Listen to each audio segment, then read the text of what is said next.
Bangla digital platform ও কলকাতায় আপনারা শুনছেন আমাদের নতুন পডকাস্ট কফি হাউসের আড্ডা। এখন থেকে গল্প, কবিতা ও ছোটদের বিভাগের পাশাপাশি আমরা নিয়ে আসবো দেশ বিদেশে ছড়িয়ে থাকা বিভিন্ন বাঙালির গল্প। শুনতে থাকুন আপনাদের পছন্দসই প্ল্যাটফর্ম অথবা ইউটিউবে।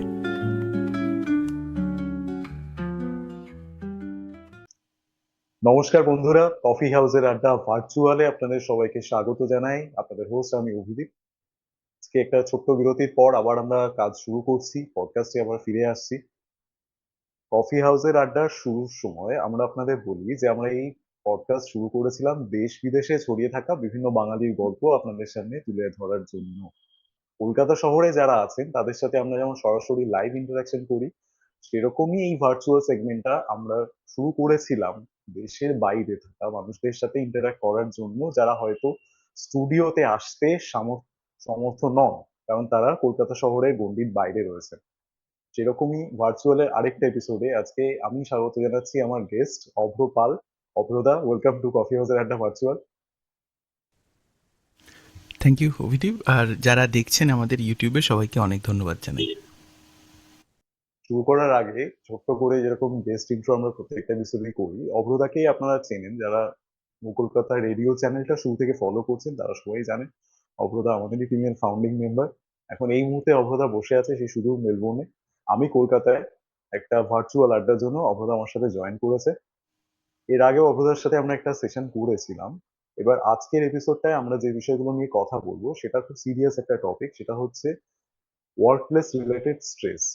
আপনারা যারা অভ্রদার কাজ আগে দেখেছেন, অভ্রদা নিজে একজন পডকাস্টার, স্টোরিজ এন্ড স্ট্যান্ডজা বলে ওনার একটা পডকাস্ট চ্যানেল আছে। সেখানে উনি খুব অ্যাক্টিভলি মেন্টাল হেলথ নিয়ে কাজ করেন, বিভিন্ন রকম গেস্টদের সাথে কথা বলেন। চ্যানেলের লিংক আমাদের ডেসক্রিপশন বক্সে দেওয়া থাকবে। যারা খুব মিনিংফুল ইংরেজি পডকাস্ট শুনতে পছন্দ করেন তারা অবশ্যই চ্যানেলটা চেক আউট করবেন। তো অভ্রদা, এবার যদি আমরা আড্ডার টপিকে ফিরি, তো ওয়ার্ক প্লেস স্ট্রেস এটা একটা খুব ভাস্ট বিষয়। তো শুরুতে যদি আমি তোমাকে আগে ছোট করে বলি, স্ট্রেস বিষয়টা আমাদের একটু বুঝিয়ে দাও। স্ট্রেস এক্স্যাক্টলি কোন জিনিসটা? আচ্ছা, আমি কথা বলা, তুই এটা এটা ইন্ট্রোডাকশন হিসেবে দিয়েছিস, তাও আমি ছোট্ট করে বলে রাখি যে আমি কিন্তু এই মেডিকেল প্রফেশনের সাথে তো কোনোভাবেই যুক্ত নই, কিন্তু আমি এই বিষয়গুলো জানতে পেরেছি মানুষের সাথে কথা বলে এবং অনেকটা ব্যক্তিগত অভিজ্ঞতা থেকে। ব্যক্তিগত অভিজ্ঞতা বলতে আমার জীবনে কিছু সিচুয়েশন হয়েছিল যার জন্য এই ঘটনাগুলো আমাকে বিষয়টা বুঝতে সাহায্য করেছে।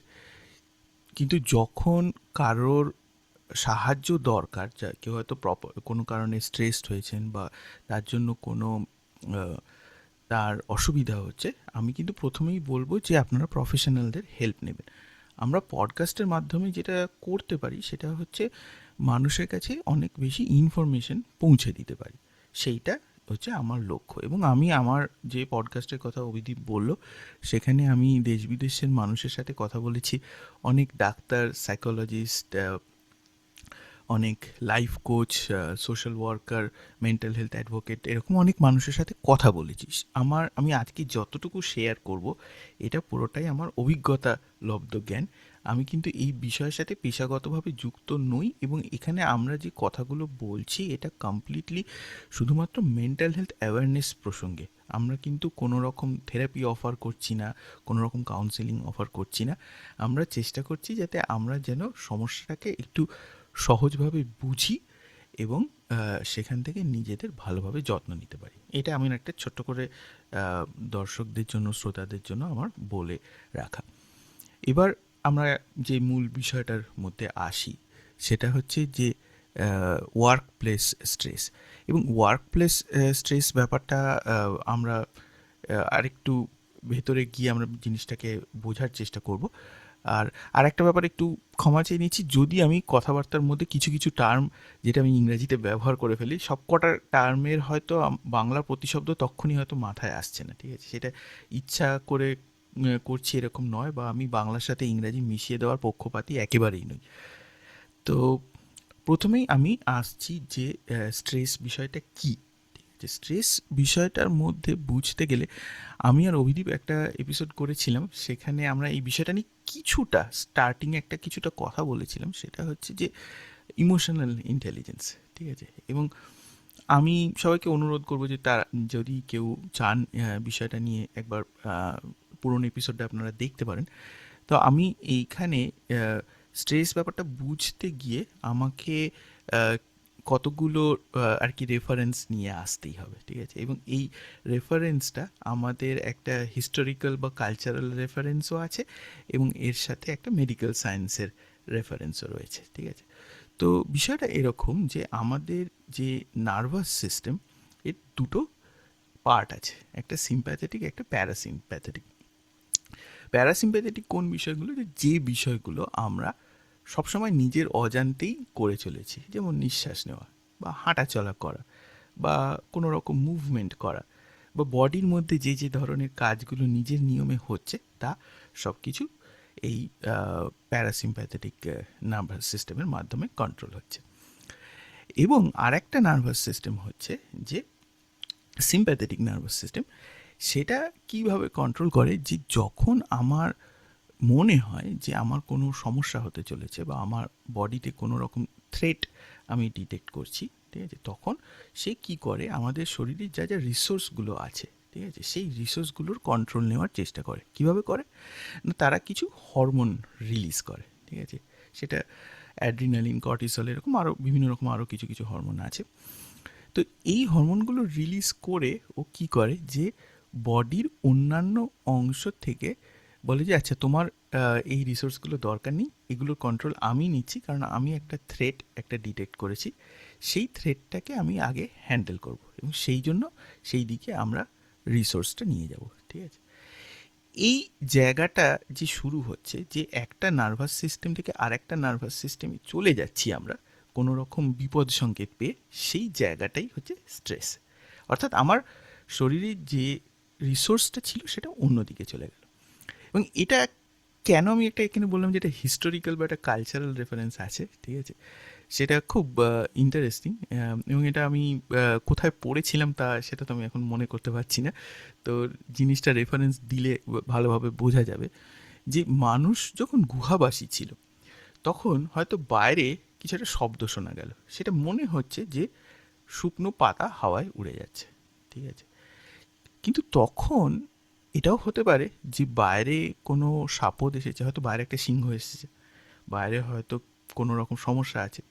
আবার এটাও হতে পারে যে বাইরে হয়তো সত্যি হাওয়াই দিচ্ছে, সেখানে কোনো আহ, বিপদের সম্ভাবনা নেই। তো তখন আমরা মানুষ হিসেবে, প্রজাতি হিসেবে আমরা যেটা করার চেষ্টা করি যে প্রথমেই সতর্ক হয়ে যাবে, যদি সিংহ হয় তাহলে তো তার মোকাবিলা করতে হবে। এবার সেই জন্য কি হলো, যে আমরা প্রস্তুত হয়ে গেলাম যে আচ্ছা এখন আমাকে যুদ্ধ করতে হবে, আমাকে লড়াই করতে হবে। তো এই জায়গাটার থেকে আমাদের কিন্তু এই নার্ভাস সিস্টেমের যে এই আহ, অসুবিধা হতে পারে, এবং সেই জায়গাটাকে আমাকে সম্মুখীন হতে হবে, তা সেই ব্যাপারটা শুরু হচ্ছে। এবং পরে আমি যখন গুহার বাইরে হয়তো তিন চারজন উঁকি ঝুঁকি মেরে দেখলো আচ্ছা সিংহ নেই, শুধুই হাওয়া, তখন আস্তে আস্তে বললাম যে আচ্ছা ঠিক আছে, তাহলে আমার এখন লড়াই করার দরকার নেই, ঠিক আছে? তাহলে আবার আমরা শান্ত হয়ে যাই। এবার এই যে লড়াই করব, লড়াই করতে গেলে আমাদের কি লাগবে? আমাদের স্ট্রেংথ আরও বেশি লাগবে, আমাদের পরিশ্রম বেশি করতে হবে, সেই জন্য আমাদের নিঃশ্বাস প্রশ্বাস বেশি তাড়াতাড়ি করতে হবে, যাতে আমাদের এনার্জির প্রোডাকশনটা বেশি হয়। তো এই যে সিচুয়েশনটা তৈরি হলো, যে নর্মাল একটা ভাবে আমার বডি অপারেট করছিল, সেখান থেকে হঠাৎ বডির মনে হলো যে কোনো একটা থ্রেট আছে, এবং সেই থ্রেটটাকে আমাকে প্রসেস করতে হবে, তার জন্য তার বেশি রিসোর্স লাগবে। এই যে সিচুয়েশনটা, এই যে নার্ভাস সিস্টেমের হ্যান্ড ওভারটা, এটাই হচ্ছে স্ট্রেস, খুব বেশ। সহজভাবে বললে। এবার আমি যখন বুঝলাম যে আচ্ছা এটা কোনো বিপদের ব্যবস্থা নয়, তখন আস্তে আস্তে আমি আবার আগের জায়গায় ফিরে এলাম, আবার আমি নর্মাল অবস্থায় ফিরে এলাম, ঠিক আছে? এটা হচ্ছে খুব খুব সিম্পলভাবে বলতে চাইলে এটা স্ট্রেস। এবার যে প্রশ্নটা তুই করলি, এবং সেটা আমরা আরও ডিটেলে যেভাবে তুই চাইবি সেভাবে আমরা কথা বলবো।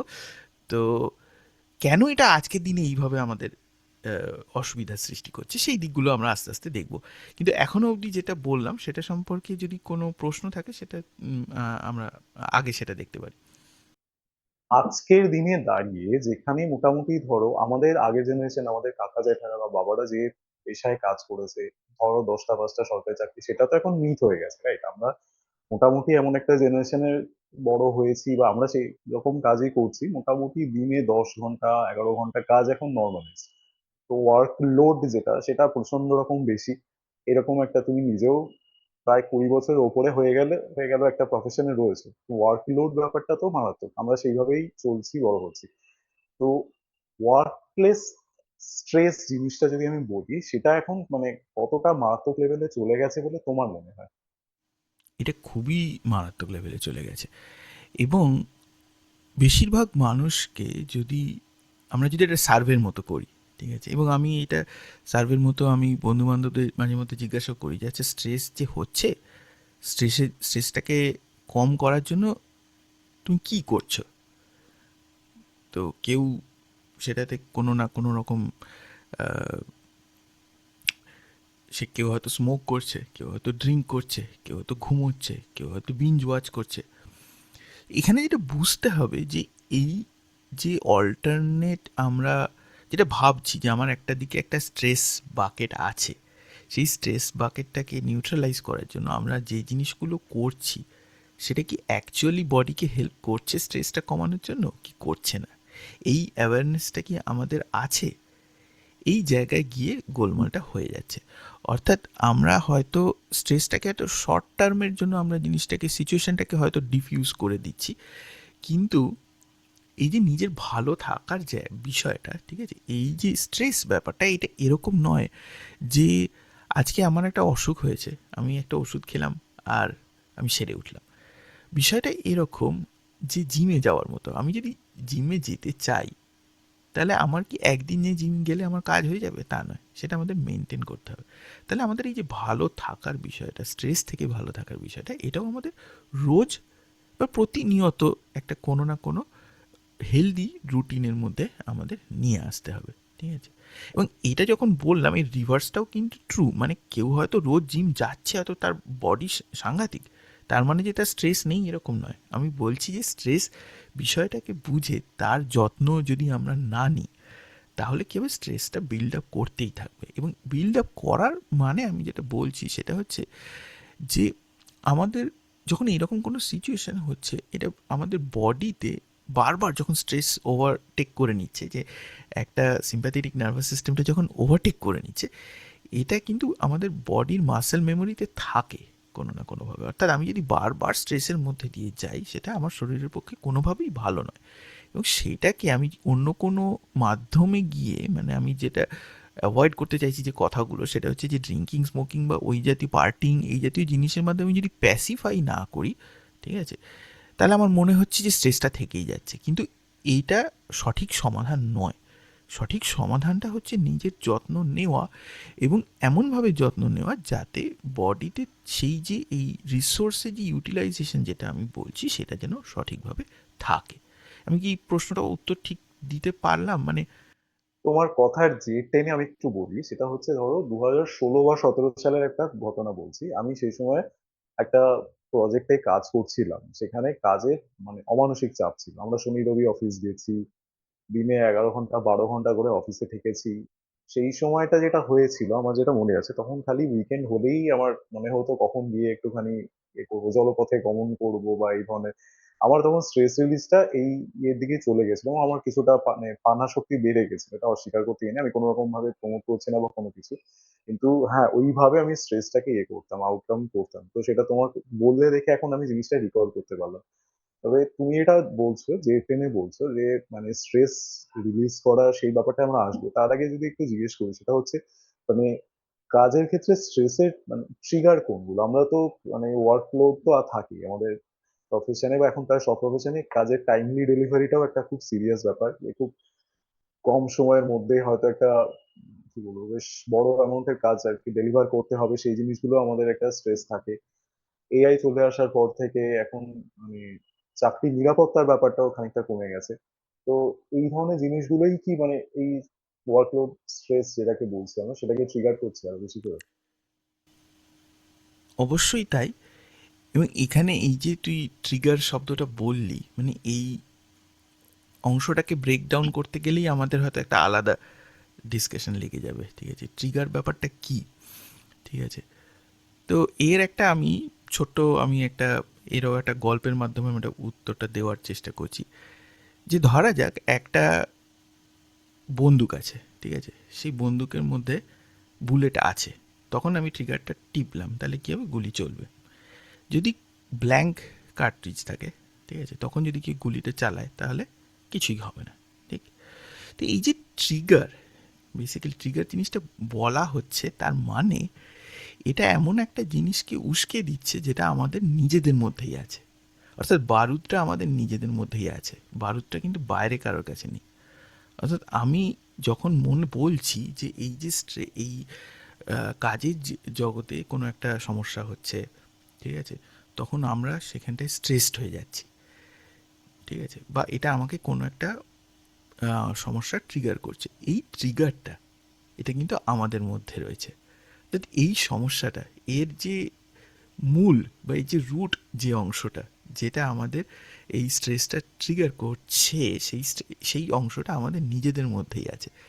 এটা কিন্তু আমাদের বাইরে নেই, এটা কিন্তু আমার বসের কাছে নেই, বা এটা আমাদের প্রজেক্ট ম্যানেজারের কাছে নেই, বা এটা কিন্তু আমাদের যার সাথেই আমরা কাজ করছি আমাদের কোনো কলিগের কাছে হাতে রয়েছে, তা কিন্তু নয়। অর্থাৎ যে জিনিসটা আমাকে এই একটা বিপদ সংকেত দিচ্ছে, যেটা আমাকে বলছে যে একটা থ্রেট আছে, ঠিক আছে, এবং সেটাকে ফেস করার জন্য আমার প্রস্তুত হতে হবে, এই যে অবস্থাটা, ঠিক আছে, এটা কিন্তু আমাদের নিজেদের মধ্যেই রয়েছে। এবং এইটা একটা বিরাট বড় ব্যাপার, অনেকেই বুঝতে পারে না। সবাই ভাবেন যে ট্রিগারটা বাইরে, কেউ আমার সাথে কোনো একটা খারাপ ব্যবহার করলো, আমি রেগে গেলাম, বা আমি স্ট্রেসড আউট হয়ে গেলাম, বা আমি অপমানিত হলাম, বা আমি হার্ট হলাম, যাই হোক না কেন, এর শুরুটা কিন্তু আমার নিজের মধ্যে, এটা কিন্তু বাইরের ওই মানুষটার কাছে নয়। আমরা বলি আমরা ওর মাধ্যমে ট্রিগার্ড হলাম, এই ঘটনার মাধ্যমে ট্রিগার্ড হলাম। এটা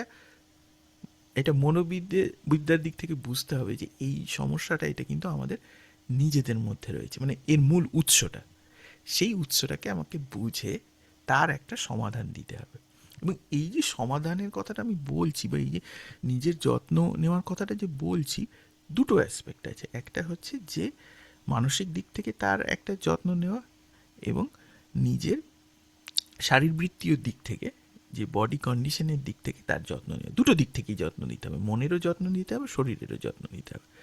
তবে আমরা স্ট্রেস বা তার ট্রিগার পুরো জিনিসটাকে বুঝতে পারবো। আমরা এই ইমোশনাল ইন্টেলিজেন্সের যে চ্যাপ্টারটা করেছিলাম, তার মধ্যেও আমরা মনে হয় ট্রিগারের ব্যাপারটা কিছুটা বলেছিলাম, হয়তো এতটা ডিটেলে কভার করিনি, কিন্তু বলেছিলাম আমরা। তো সেই দিকটা, মানে সেই ডাইরেকশনটা আমি রাখতে চাইবো আর কি। বেশ, ওয়ার্কপ্লেস স্ট্রেস নিয়ে যদি কথা বলি, একটা বিষয় খুব আমরা এখন শুনি, এখন বা রিসেন্ট টাইমে শুনি, সেটা হচ্ছে বার্ন আউট হয়ে যাওয়া। তো এই বার্ন আউট হয়ে যাওয়া ব্যাপারটা কি, বা এটার যদি আমি জিজ্ঞেস করি লক্ষণগুলো কি? বার্ন আউট ব্যাপারটা হচ্ছে যে আমি আমি কোনো একটা সিচুয়েশনে আমি দেখছি যে আচ্ছা, এটা এইভাবে, এই ঘটনায় আমার থ্রেট হচ্ছে, এই জায়গাটায় আমার থ্রেট রেসপন্সটা ট্রিগার হচ্ছে, ঠিক আছে, কিন্তু আমি নিজে কোনো না কোনোভাবে আমি আমার যখন স্ট্রেসের মাধ্যমে আমি আমার বডির অন্যান্য রিসোর্স এদিকে ডাইভার্ট করে দিলাম, আমি কাজটা করে ফেললাম, ঠিক আছে। অর্থাৎ খুব বেশি ডিম্যান্ডিং হয়ে যাচ্ছি আমি নিজের শরীরের কাছে, মনের কাছে, এবং সেটা আমি তৎক্ষণাৎভাবে হ্যান্ডেল করে দিলাম। তখন কি মনে হবে যে আচ্ছা ঠিক আছে, স্ট্রেস হয়েছে তো কী হয়েছে, কাজটা তো করে ফেললাম, ঠিক। তো এই যে এটাকে আমরা ইংরাজিতে যদি বলি, এটাকে আমরা ডিটারমিনেশন বলতে পারি, হার্ড ওয়ার্ক বলতে পারি, গ্রিট বলতে পারি। কিন্তু এইটা যদি আমি ক্রমাগতভাবে করতে থাকি, তখন কি হবে? হতে হতে হতে হতে এই যে রিসোর্সগুলোর ওপর আমি রিলাই করছি, সেই রিসোর্সগুলো একটা সময় থাকবে না। তো এই সিচুয়েশনটায় তখন আমার শরীরে অন্যান্য ধরনের সমস্যা দেখা দেবে। হয় আমার ঘুম হচ্ছে না, নয় আমার খাবার হজম হচ্ছে না, নয় আমার অন্য কোনো রকম দিক থেকে নার্ভাস সিস্টেমের ওপর কোনো চাপ পড়ে যাচ্ছে, ঠিক আছে, বা হয়তো কোনো মাসেলের কোনো রকম কোনো অসুবিধা হচ্ছে, এই ধরনের প্রবলেমের দিকে চলে যাবে। তো তখন আমরা যদি সেই প্রবলেমটাকে আমরা যদি আইসোলেট করে দেখতে চাই, আমরা হয়তো কোনো সলিউশন খুঁজে পাবো না। সলিউশনটা হয়েছে যে আমি আমার রিসোর্সগুলোকে ওভার ইউজ করে ফেলেছি। সেই জায়গাটাতে গিয়ে ব্রেকটা নেওয়া দরকার। এবং শুধু ব্রেক নিলেই হবে না, তখন কিন্তু যে ফিজিক্যাল হেলথ আর ইমোশনাল হেলথ এই দুটো দিকে একটুখানি যত্ন নিতে হবে। আর যে অংশটায় আমি যেখানটায় আমি ইমোশনাল হেলথ বা আমি মেন্টাল হেলথের কথা বলছি, মানুষের ব্রেনের দুটো ভাবে তা আমরা তো কাজ করি। আমাদের একটা অংশ থাকে লজিক্যাল ব্রেন, আর আরেকটা অংশ থাকে আমাদের ক্রিয়েটিভ ব্রেন, ঠিক আছে? তো বা ইমোশনাল ব্রেনও বলা যেতে পারে। তো এখানে আমি যদি ইমোশনটাকে স্বীকার না করি, অর্থাৎ যেটা আমার কোনো একটা বিষয় খারাপ লেগেছে, আমি কি সেই ইমোশনটাকে তখন স্বীকৃতি দিচ্ছি? আমরা কি করি, একটা কোনো জিনিস খারাপ লাগলো সেটা একটা রিয়াকশনের জায়গায় চলে যায়। সেইটা না করে আমরা যদি এরকমভাবে দেখি যে আচ্ছা, এই সিচুয়েশনে এইটা হয়েছে এবং আমার খারাপ লেগেছে, আমি খারাপ লাগলো, খুব ভালো কথা। এইটা যে রেকগনাইজ যখন আমি করা শুরু করবো যে আচ্ছা আমার খারাপ লেগেছে, আমি আমি চুপ করে খানিকক্ষণ বসে থাকলাম এবং তখন আমি ডিসাইড করলাম যে আমার লজিক্যাল ব্রেন ডিসাইড করুক কী করতে হবে। এই এই যে টাইমিংটা, এই টাইমিংটা যদি আমরা নিজেকে দিই, তাহলে নার্ভাস সিস্টেমটা আবার, যেটা আমরা প্রথমে বলছিলাম সিম্প্যাথেটিক টু মানে প্যারাসিম্প্যাথেটিক কন্ট্রোলে ছিল, সেখান থেকে ও সিম্প্যাথেটিকের আন্ডারে চলে গেল, আন্ডারে থ্রেট রেসপন্স। তখন আবার আস্তে আস্তে থ্রেট ওই ব্যাপারটাকে কন্ট্রোলটা রিলিজ করে দেবে, বডি আবার আগের মতো কাজ করতে শুরু করবে। তো এই যে এক্সারসাইজটা, এই যে আজকের দুনিয়ায় যেরকম স্ট্রেস বেড়েছে, সেরকম যেটা সুবিধা হয়েছে যে মানুষের অ্যাওয়ারনেসও অনেক বেড়েছে। সেই অ্যাওয়ারনেসটা মানুষের মধ্যে থাকা উচিত, এবং তবেই বোঝা যাবে যে আচ্ছা এই ক্ষেত্রে মানে আমার আজকে রাত 10টা অবধি অফিসে থাকতে হবে, ঠিক আছে? আমি রাত 8টার সময় একটা কফি খেয়ে নিলাম, সেই কফিটা কি আমার শরীরের পক্ষে ভালো ছিল? এটা তো আমাকে প্রথমেই কফির জন্য আমাদের বডিতে ওয়াটার লেভেল কমে যায় এবং ক্যাফিনটা গিয়ে আমাকে কাজ করতে সাহায্য করছে, সেটা একটা থ্রেট রেসপন্সই, ঠিক আছে? তো সেক্ষেত্রে আমি যদি একটা ব্রেক নিয়ে আমি 5 মিনিট হেঁটে আসি, এসে কাজ করি, ঠিক আছে? বা আমি চুপচাপ বসে থাকলাম, কারোর সাথে কথা বললাম না, তারপর কাজে ফিরে এলাম, তাহলে আমার মনে হয় যে আমরা সিচুয়েশনটাকে অনেকটা বেটার আমরা হ্যান্ডেল করব। বেশ, তুমি মাত্র যে এক্সাম্পলটা দিলে যে রাত 10টা অবধি হয়তো কাজ করতে হবে, এরকম তো আমাদের প্রফেশনে হয়েই থাকে। মানে আমি ফেস করেছি, তুমি তো ডেফিনেটলি করবে, যেখানে হয়তো রাত্রে অফিসে থাকতে হয়েছে। তো তুমি তোমার জীবনে কোনো রকম বা কোনো চ্যাপ্টার এরকম গেছে, তোমার জীবনে কোনো সময় এসছে যখন তুমি প্রচন্ড এরকম স্ট্রেস নিয়েছো, মানে ওয়ার্কলোড জনিত স্ট্রেসের মধ্যে পড়েছো, এবং সেখান থেকে কিভাবে বেরিয়েছো সেটা একটু শেয়ার করবে আমার সাথে? অবশ্যই, আমি তো এই বিষয়টা নিয়েই প্রচণ্ডভাবে আমি কথাবার্তা বলতে ভালোবাসি। তো আমার লাইফে একটা খুব ডিফিকাল্ট একটা সময় এসেছিল, সেটা হচ্ছে যে আহ, একটা দিন আমি কোমায় ছিলাম, যদিও এটা ইনডিউসড কোমা, কিন্তু মেডিকেলি ইনডিউসড কোমা, কিন্তু সেটার মধ্যে আমি ছিলাম। তো এইটা আমার জীবনের আমি টার্নিং পয়েন্ট হিসেবে ধরি, ঠিক আছে? তো কীরকমভাবে থ্রেট, কীভাবে যে এটা স্ট্রেস থেকে জিনিসটার দিকে গেল, সেটা হচ্ছে যে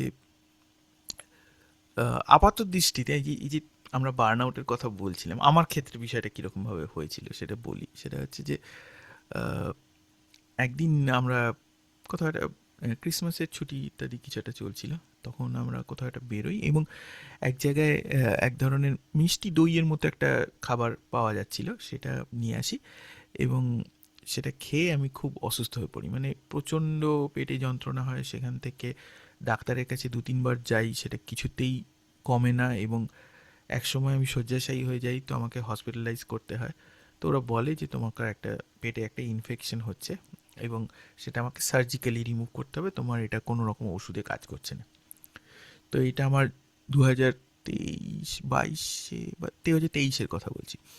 তো জানুয়ারি মাসের শেষের দিকে আমার একবার সার্জারি হয়, আবার মার্চ এপ্রিল নাগাদ এই ইস্টারের সময়টা আবার সেকেন্ড সার্জারিটা হয়, থার্ড সার্জারিটা হয় হচ্ছে এই জুন জুলাই মাস নাগাদ। এবং থার্ড সার্জারিটা যখন হচ্ছে, তখন সার্জারির পর যখন আমার ঘুম থেকে ওঠার কথা, ইউজুয়ালি বোধহয় একটা 2-3 ঘন্টার মানে একটা উইন্ডো থাকে, তারপরে ওরা জাগিয়ে তোলে, তখন আমি আমার সেই ঘুমটা ভাঙেনি।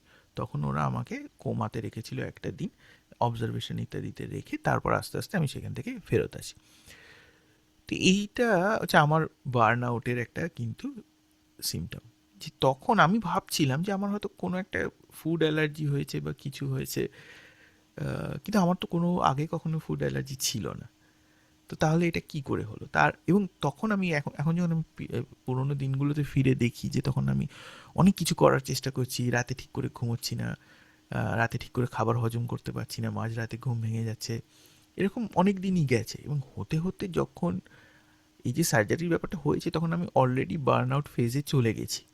কিন্তু সেখান থেকে রিকভারির কথাটা আমি কখনো ভাবিনি। কারণ আমার এই অ্যাওয়ারনেসটাই ছিল না যে কী হচ্ছে। এবং আস্তে, আস্তে দীর্ঘদিন ধরে পড়াশুনো করতে, করতে বুঝতে, আ বিভিন্ন বইপত্র পড়ে, ডাক্তারের সাথে কথা বলে, একাধিক মানুষের সাথে আমি কথা বলে জিনিসটা আস্তে, আস্তে এই যে জয়েনিং দ্য ডট করে আমি বুঝতে পেরেছি। এটা একটা উদাহরণ হিসেবে বললাম যে সিম্পটমটা বডিতে যেটা দেখা দেবে সেটা কমপ্লিটলি একটা অন্য কিছু হতে পারে। সেটা কিন্তু দেখে বোঝা যাবে না যে এই বার্নআউটটা এই স্ট্রেসের জন্য হলো। তো এবার আমি এখান থেকে যে ফেরত এলাম, যে এই যে একটা দিন আমি কোমায় স্পেন্ড করলাম, অর্থাৎ আমার মনে আছে এটা খুব একটা খুব যন্ত্রণাদায়ক স্মৃতি যে আমি সার্জারিতে যাচ্ছি, আমার মনে আছে আমাকে অ্যানেস্থেসিয়া দেওয়া হচ্ছে। পরের মুহূর্তটা আমার যেটা মনে আছে সেটা হচ্ছে যে আমার মেয়ে আমার সামনে খেলা করছে। আমি ভাবছি যে ওর তো এখানে আসার কথা না। আমি বলছি, কিরে তুই, তোর তো স্কুলে থাকার কথা এখন। তখন ও বলছে, আচ্ছা আমি স্কুলে যাইনি। তখন আমি পরে আমাকে তখন সবাই বলল যে এটা পরের দিন, এটা সেই দিনকার ঘটনা নয়।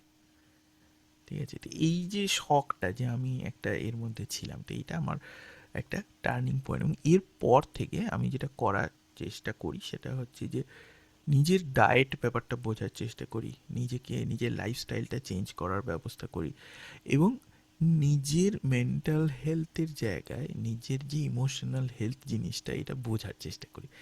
এই তিনটে ছিল আমার স্টেপ, যে একটা হচ্ছে ডায়েট, একটা ছিল অ্যাক্টিভিটি, আর আরেকটা ছিল taking care of mental health বা মেডিটেশন বা মাইন্ডফুলনেস। এই তিনটে জিনিসের মাধ্যমে আস্তে আস্তে আস্তে আস্তে আমি সেই ফেজটা থেকে বেরিয়ে আসি। এবং যখন বেরিয়ে আসতে শুরু করি তখন আমার মনে হয় যে এই বিষয়টা নিয়ে কথা বলা দরকার। তো তখনই আমার এই ইংরাজি পডকাস্টের বিষয়টা শুরু হয় এবং তারপর থেকে ক্রমাগত সেটা এগিয়েই চলেছে। অনেক মানুষ আসছেন, কথা বলছেন, শুনতে চাইছেন। এবং আমি জাস্ট ছোট্ট করে একটা রেফারেন্স দেব। এক এক ডাক্তার ভদ্রলোক, তিনি ভারতীয় সার্জন, বেসিক্যালি গ্যাস্ট্রোএন্টারোলজিস্ট।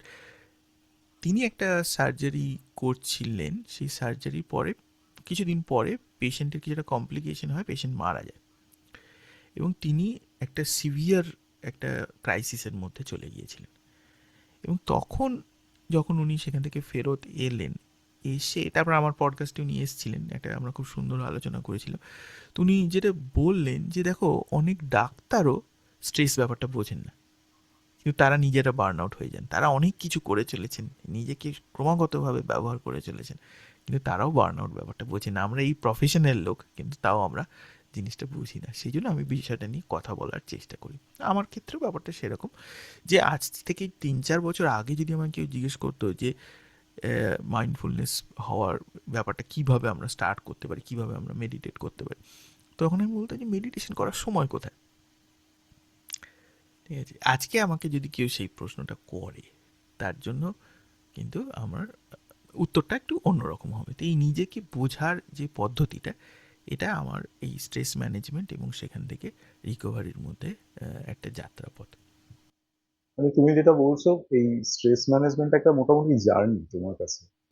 এটা আমার কাছে প্রচণ্ড ইম্পর্ট্যান্ট একটা জার্নি। শুধু আইসোলেটেডভাবে আমি স্ট্রেস ম্যানেজমেন্ট বলবো না, কিন্তু stress management, emotional intelligence, mental health awareness, পুরো ব্যাপারটাকে আমি একটা বিষয় হিসাবেই দেখি। প্রত্যেকটাকে আমি আলাদা বিষয় হিসাবে দেখি না।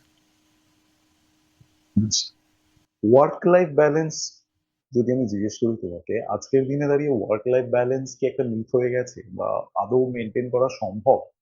তোমার টেক যদি আমি জিজ্ঞেস করি এই বিষয়টাতে কি হবে, কারণ তুমি নিজে একটা খারাপ ফেজ থেকে সবে বেরিয়ে এসছো এবং মানে অনেক কিছুর মধ্যে দিয়ে গেছো তো। এটা আমি বলবো যে আমাদের যে এই যে স্ট্রেস যেটা হচ্ছে সেটা তো আমাদের অনেকটা এনভায়রনমেন্ট দায়ী তার জন্য। এনভায়রনমেন্ট আমাদের সেইভাবে কন্ডিশন করছে এবং এখানে আমরা হয়তো নিজেদের লেভেলে আমরা কিছুভাবে নিজেকে ঠিক থাকতে পারি, ওয়ার্ক লাইফ যতটুকু আমার পক্ষে ব্যালেন্স করা সম্ভব সেটা করতে পারি। কিন্তু সামগ্রিকভাবে জিনিসটা কি হবে সেটা কিন্তু একটা অর্গানাইজেশনের দায়িত্ব। সেটা আমরা ব্যক্তিগতভাবে কি সেখানে খুব একটা কিছু পরিবর্তন করতে পারবো আমি জানি না। যেমন আমি একটা ছোট্ট উদাহরণ দিচ্ছি, এই যে কর্পোরেট ওয়ার্ল্ডে কী হয় যে কাজের কোনো বাধা ধরার নিয়ম নেই। তো আমি একটা প্রজেক্টে ছিলাম, সেখানে সবাই 9টা টু 6টা যখন কাজ হয়ে যেত, সেখানকার নিয়ম ছিল যে 6টার পরে, যদি ওই 6টায় কাজ শেষ হয়ে যায় তাহলে 6টার পরে অন্য কাউকে হেল্প করতে হবে যার কাজ শেষ হয়নি। এটা নিয়ম ছিল। তো এই যে নিয়মগুলো আমরা আমাদের বিজনেস বা প্রফিটেবিলিটি বা ইত্যাদির জন্য বানিয়েছি, আমাদের এই অর্গানাইজেশনগুলোই তো বানিয়েছে। এবং সেখানে যে হেলথ কেয়ার বা এইচআর যে ফাংশনগুলো রয়েছে, এই ফাংশনগুলো কি বলবো, মানে এটা খুব ডিপ্লোম্যাটিক্যালি এর উত্তরটা দেওয়া যায় না, সেই ফাংশনগুলো ফ্রুটফুল নয়। তাদের এই বিষয়টা দেখা উচিত, ঠিক আছে? এবং এইখানে আমি যেটা দেখেছি ইন্ডিয়ান অর্গানাইজেশনগুলোয় যেটা হয় সেটা হচ্ছে যে যারা এই বিষয়গুলোর দায়িত্বে রয়েছে তারা সেই কাজটা না করে তারা শুধু ম্যানেজমেন্টের সাথে একটা অ্যালাইনমেন্ট রেখে চলার চেষ্টা করে। তো এখানে সত্যি কথাগুলো খুব সুন্দর নয়, সত্যি কথাগুলো বলতে হবে, সত্যি কথাগুলোকে নিয়ে খোলাখুলি একটা আলোচনা করার দরকার আছে। আমি যতটুকু সময়ে আমি খুব খুব অল্প কিছু সময়ে আমি প্রজেক্ট ম্যানেজমেন্ট করেছি, এবং তখন আমার মনে হয়েছে যে আমাদের যে এই যে এনভায়রনমেন্টটা তৈরি করা হয় যেখান থেকে যে এই স্ট্রেস ব্যাপারটা চলে আসে, এটা আমাদের নিজেদের ক্রিয়েশন পুরোপুরি। অর্থাৎ ম্যানেজমেন্ট চাইলে কিন্তু একটা স্ট্রেস ফ্রি এনভায়রনমেন্ট দিতেই পারে, কিন্তু তারা সেটা দেয় না। এবং এই দেয় না এই বিষয়টাকে আমি, যদিও অনেকে হয়তো আর্গিউ করবেন কিন্তু তো বলবেন যে আমি জেনারেলাইজ করে দিচ্ছি, কিন্তু গ্রাউন্ড রিয়েলিটি হচ্ছে যে এই পরিস্থিতিটা পুরোটাই ক্রিয়েটেড।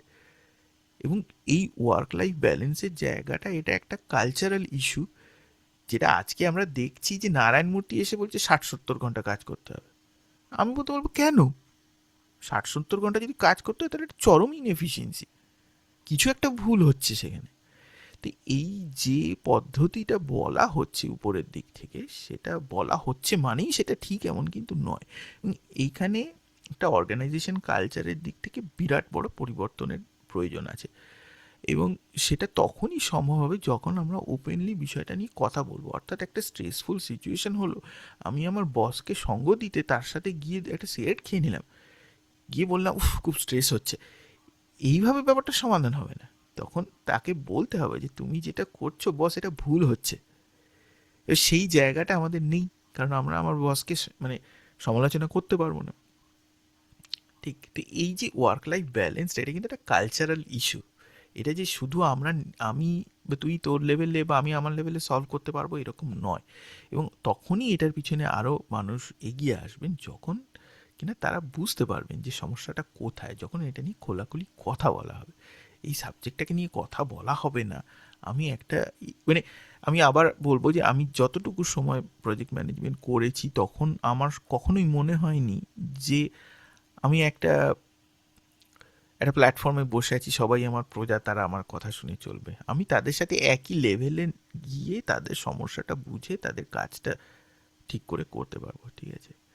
এবং আমি কোনোদিন আমার মনে হয় না যে এটার এটার কোনো প্রয়োজন আছে। এই যে যেভাবে আমাদের ক্রিয়েটেড সিচুয়েশনটা হয়, মানে এই যে স্ট্রেসের সিচুয়েশনটা হয় এটা পুরোটাই ক্রিয়েটেড, ঠিক আছে? এটা অবশ্যই সলভ করা সম্ভব যদি ম্যানেজমেন্ট এবং অর্গানাইজেশনের সেই সদিচ্ছাটা থাকে। অনেক ক্ষেত্রে সেই সদিচ্ছাটা নেই বা সেই সিনসিয়ারিটিটা নেই, কিন্তু এইটা বদলাচ্ছে আস্তে আস্তে। কারণ এই যে ওয়ার্কফোর্সটা চেঞ্জ হচ্ছে, এখানে যখন জেনজিরা আসছে তো তারা আমাদের পুরোনো দিনের বুমার জেনারেশনের চেয়ে তারা অনেক বেশি সেলফ অ্যাওয়্যার। তারা এই সমস্ত বিষয়গুলো নিয়ে তারা মেন্টাল হেলথ ডে চায় একটা জিনিসে, তারা এইভাবে নিজেদের যত্ন নিতে পারে, তারা একটা বই পড়ার কথা ভাবে। তো সেই জিনিসটা আমাদের একটু বুঝতে হবে যে আমরা স্ট্রেস এর কবলে পড়ে আমরা যে মেকানিজমগুলো নিচ্ছি স্ট্রেস ম্যানেজমেন্টের জন্য, সেটা কি ঠিক? অনেকেই আমরা জানি না সেটা ঠিক না ভুল। আমি তো জানতাম না, ঠিক আছে? আমি ভুক্তভোগী বলে আমি সেই জিনিসটা বুঝতে পেরেছি যে আচ্ছা এইভাবে আমার করা উচিত। বেশ, আমরা মোটামুটি স্ট্রেস কি বুঝলাম, ওয়ার্কলোড কিভাবে ইম্প্যাক্ট করে আমাদের শরীরকে, আমাদের মেন্টাল হেলথকে, সেগুলো বুঝলাম, শুনলাম। এবার যদি আমরা আসি কিভাবে স্ট্রেস ম্যানেজমেন্ট করতে হবে বা কি করে আমরা ওয়ার্ক প্লেস রিলেটেড যে স্ট্রেস সেটাকে বাড়ির ভেতরে আনবো না বা সেটাকে কমাবো, সেই বিষয়গুলো নিয়ে যদি আমরা এবার একটু কথা বলা শুরু করি, তো সবার আগে মানে কি করা উচিত, কি কি জিনিস, মানে তুমি যেটা বললে একটা জিনিস তো ক্লিয়ার হলো যে চটজলদি সমাধানগুলো কোনো সমাধান নয়। সেটা একটা ক্ষণিক হয়তো সাময়িক আমাকে কিছু একটা স্বস্তি দিচ্ছে, কিন্তু সেটা তো আলটিমেটলি কিছু সমাধান নয়। তো এই স্ট্রেস থেকে বেরোনোর জন্য কি কি করা উচিত? স্ট্রেস থেকে বেরোনোর জন্য প্রথমে রিকগনাইজ করতে হবে যে এখানে কি আমার স্ট্রেসের প্রয়োজন আছে। আমি কদিন আগে একজন লেখিকাকে আমার পডকাস্টে ইন্টারভিউ করছিলাম। উনি একটা বই লিখেছেন, 365 days of nervous system care. তা আমি জিজ্ঞেস করলাম যে এটা এরকমভাবে কেন আপনি লিখেছেন। তো উনি বললেন যে এই যে নার্ভাস সিস্টেম, এটাকে যদি তুমি তার যে যত্নটা নিতে হবে সেটা 365 দিনে নিতে হবে। সেটা এরকম নয় যে যখন তোমার স্ট্রেস হলো তখন নিলে। তো একটা খুব সুন্দর কথা উনি বললেন যে এই যত্নটা নেওয়া কিভাবে শুরু হবে। তো জিজ্ঞেস করতে হবে যখন আমি থ্রেটেন্ড ফিল করছি, যখন আমি স্ট্রেসড ফিল করছি, তখন এই প্রশ্নটা নিজেদের করা যে আমি কি সেফ বা আমি কি সিকিউর পজিশনে আছি। ওই সেফ মানে আমি একটা চেয়ারে বসে আছি কিনা, বা আমি দাঁড়িয়ে আছি কিনা, মাটি দুলছে কিনা, এরকম সেফটির কথা বলছি না। আমি এখানে যেটা আমরা ওয়ার্ক প্লেসে ফিল করি সেটা অনেকটা হচ্ছে ইমোশনাল সেফটি। ঠিক আছে, যে কেন না, আমি যদি কাজটা ঠিক সময় শেষ না করতে পারি কি হবে। আমার ম্যানেজার এসে আমাকে দুটো খারাপ কথা বলবে। ঠিক আছে, এবং সেই খারাপ কথাটা যখন বলবে তখন আমার যে ইমোশনাল একটা টার্বুলেন্স তৈরি হয়ে যাবে, আমার মনের মধ্যে একটা আনকমফোর্টেবল সিচুয়েশন তৈরি হয়ে যাবে। সেইটাকে হ্যান্ডেল করার জন্যই ডিফেন্স মেকানিজমটা তৈরি হচ্ছে, সেখান থেকে এগিয়ে আসার জন্যই স্ট্রেসটা তৈরি হচ্ছে। তো এই অ্যাওয়ারনেসটা একটুখানি আসার খুব দরকার আছে। এটা প্রথম স্টেপ, যে নিজেকে বোঝা। ঠিক আছে, তারপরে নিজের শরীরের যত্ন নেওয়া, যেটা আমি বললাম। তা আমাদের প্রবলেমটা হয়ে যাচ্ছে কি, যে এই লাইফস্টাইলের জন্য আমাদের ডায়েটটাও খুব ভুল দিকে চলে যাচ্ছে। তো ডায়েটের ব্যাপারটা নিজেদের যত্ন নিয়ে দেখা। ডায়েটের ব্যাপারে একটা মজার জিনিস আমি শুনেছিলাম, এটা কিছুটা ভারতীয় সংস্কৃতির কথা, বা বলতে গেলে একটু বৌদ্ধ ধর্মের কথা একটু চলে আসবে, যে বৌদ্ধ ভিক্ষু যারা ছিলেন তারা বলতেন, যখন কোথাও ভিক্ষা চাইতে যেতেন তারা বলতেন যে তো যে ভিক্ষা চাইলেন, বলে যে কতটা ভিক্ষা দেবো, তো তারা হাতটা বাড়িয়ে দিতেন, বলতেন এই হাতের মধ্যে যতটুকু লাগে শুধু ওইটুকু দিলেই হবে, বা যতটুকু অন্ন এই হাতের মধ্যে আসে সেইটুকু দিলেই হবে। এটার একটা কোনো অদ্ভুত মেজারমেন্ট ছিল যে ওই পরিমাণ যদি কার্বোহাইড্রেট আমার শরীরে যায় তাহলে আমার দিনের উপযুক্ত কিন্তু এনার্জি নিডটা মিট করতে পারে। আজকেও যদি আমরা যদি আমি বেশ কিছু ডায়েটিশিয়ানের সাথে কথা বলেছি, তারা কিন্তু বলেছে যে খাবারের যে রেশিওটা, মিলের রেশিওটা 4 ভাগে ভাগ করা উচিত। সেটার মধ্যে একটা অংশ থাকবে কার্বোহাইড্রেট, একটা অংশ থাকবে প্রোটিন, আর দুটো অংশ থাকবে কোনো ভেজিটেবল। ঠিক আছে, সেই সেই যে ভিক্ষুর যে একটা হাতের মধ্যে হাতের মুঠোয় খাবারটা দিন যে ঘটনাটা ছিল, এখনও কিন্তু সেই লজিকটাই আছে। ঠিক আছে, তো এই যে ধরনের নিজের ছোট ছোট যত্ন নেওয়ার ব্যাপারটা, যে আমরা নিজেকে ভালোবাসি, নিজের শরীরটার যত্ন নিই, নিজের মনের যত্ন নিই, তাহলে স্ট্রেস ব্যাপারটা আস্তে আস্তে আস্তে আস্তে সেখান থেকে দূরে চলেই যাবে। স্ট্রেসের যে সিমটম, সেইটাকে মানে আমি যদি আজকে ড্রিঙ্ক করি, বা আজকে যদি স্মোক করি, বা আজকে একটা কোকের ক্যান খেয়ে নিলাম, ঠিক আছে, তাহলে আমরা কি করছি, স্ট্রেসটাকেই কিন্তু এনকারেজ করছি পরোক্ষভাবে। ঠিক আছে, যেটা এটা আমরা কেউ একটা সিগারেট খেলে কী হবে, তাতে তার ব্লাড স্ট্রিমে গিয়ে কিছুটা নিকোটিন মিশে যাবে। সেই নিকোটিনটা মিশে গেলে কী হবে, নিকোটিনটা গিয়ে কিছুক্ষণের জন্য একটু কর্মক্ষমতা বাড়াবে, অর্থাৎ যেটা আমরা বলছিলাম যে অ্যাড্রিনালিন কর্টিসল যে জিনিসটা করছে, সেটা নিকোটিন গিয়ে সেই কাজে একটু অ্যাসিস্ট করবে। তাহলে কি হলো, সে রিসোর্সেস ফ্লো একটু বেশি হলো, কিন্তু সে তো সেই স্ট্রেসটাই বাড়ালো। সে তো গিয়ে আরেকটু আমাদের আরেক ধাপ এগিয়ে দিল বার্ন আউটের জন্য। ঠিক আছে, বা আমি যে অ্যালকোহল খেলাম সেটা কি হলো, অ্যালকোহলটা গিয়ে আমার ব্লাড স্ট্রিমে মিশলো, সেখানে গিয়ে আমার নার্ভাস সিস্টেমকে একটু শিথিল করে দিল, অর্থাৎ আমি যন্ত্রণাটা খানিকক্ষণের জন্য বুঝতে পারলাম না, কিন্তু যন্ত্রণাটা থেকেই গেল। আমি বলছি যে যন্ত্রণাটা থাকারই দরকার নেই। কীভাবে থাকবে না, নিজেদের জিজ্ঞেস করা যে তুমি কি সেফ, তুমি কি সিকিওর। যদি না হও তাহলে নিজে কিছুটা ডিপ ব্রেথ নাও, আবার জিজ্ঞেস করো are you safe, are you secure. এই যে সময়টা, এই সময়টার মাধ্যমে আবার আমার কন্ট্রোলটা যে সিম্প্যাথেটিক থেকে আবার প্যারাসিম্প্যাথেটিকের কাছে ফেরত চলে আসবে, অর্থাৎ বডি নর্মাল ফাংশন কাজ করবে। তোমরা কিসের স্ট্রেস আছে, কোনো স্ট্রেস না। রেগুলার বেসিসে এক্সারসাইজ করা বা মেডিটেশন করা, যোগ ব্যায়াম করা, এইগুলো তুমি রেকমেন্ড করবে, মানে এই বিষয়গুলো আমি অবশ্যই শরীরকে রেকমেন্ড কতটা করব। হিল করতে সাহায্য করে? এবার এইখানে যেটা আমি বলবো যে এক্সারসাইজ করার দুটো জিনিস আছে, একটা ক্যালোরিফিক সাইডটা রয়েছে আর আরেকটা মাসেল বিল্ডিং সাইডটা রয়েছে। এবার মাসেল বিল্ডিং সবার জন্য যে প্রয়োজন তা কিন্তু নয়, এক্সারসাইজ খুব সিম্পলভাবেও হতে পারে, সেই দিকটা আমি মনে করার কথা বলবো এক। আর যেটা যে মেডিটেশনের ব্যাপারটা, মেডিটেশনের জিনিসটা কি হয়, মেডিটেশন বিভিন্নভাবে হতে পারে। মেডিটেশন এখানে আমি একটা মিথ আমি একটুখানি ভাঙার চেষ্টা করি, ঠিক আছে? সেটা হচ্ছে যে মেডিটেশন কি যদি জিজ্ঞেস করা হয়, অনেক মানুষকে জিজ্ঞেস করলে তারা বলবেন, বা আমরা যখন ছোট ছিলাম তখন যেটা আমাদের বলা হতো যে কঠোরভাবে ধ্যান করতে হবে তবেই সেটা মেডিটেশন, অর্থাৎ তোমার মাথায় কোনো চিন্তা আসবে না, কিছু না, চুপ করে বসে থাকবে, এই দেখো মুনি ঋষিরা ধ্যান করছেন, এই করছেন সেই করছেন। আমার পরে মনে হয়েছে, এবার এখানে আবার কেউ আমাকে আক্রমণ করতে আসবেন না যে কি কথা বলছে, আমার পরে মনে হয়েছে ওই তত্ত্বটাই ভুল। কারণ আমাদের মন কখনোই শান্ত হয়ে থাকে না, কখনোই শান্ত হয়ে থাকে না, তাকে জোর করে শান্ত করা যায় না। সেইটা মেডিটেশন নয়।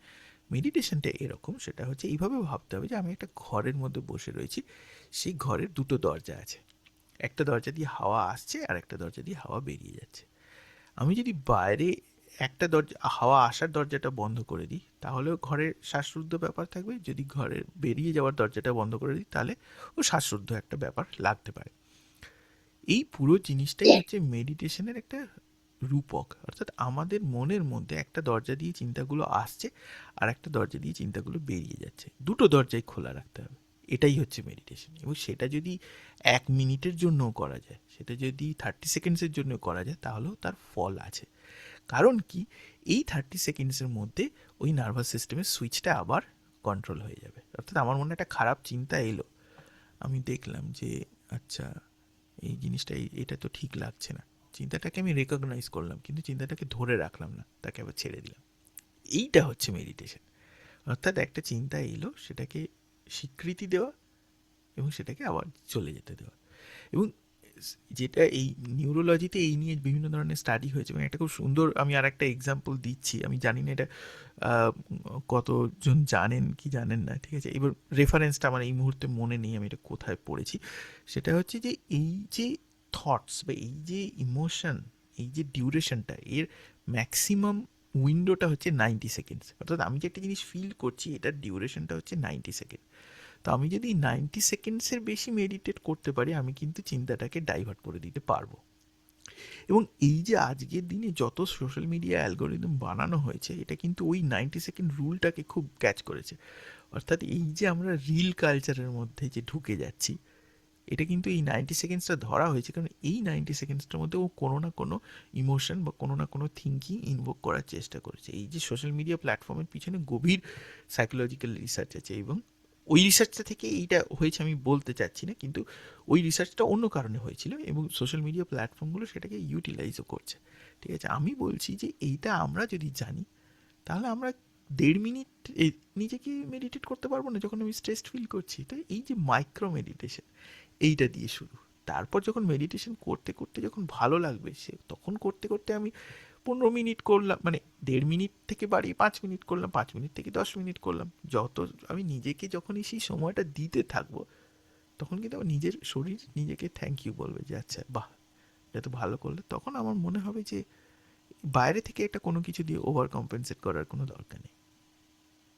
আমি এই কি কথাটা কিছুটা খুব সুন্দর বললে, উত্তর দিতে নিজের পারলাম? শরীর নিজেকে থ্যাংক ইউ।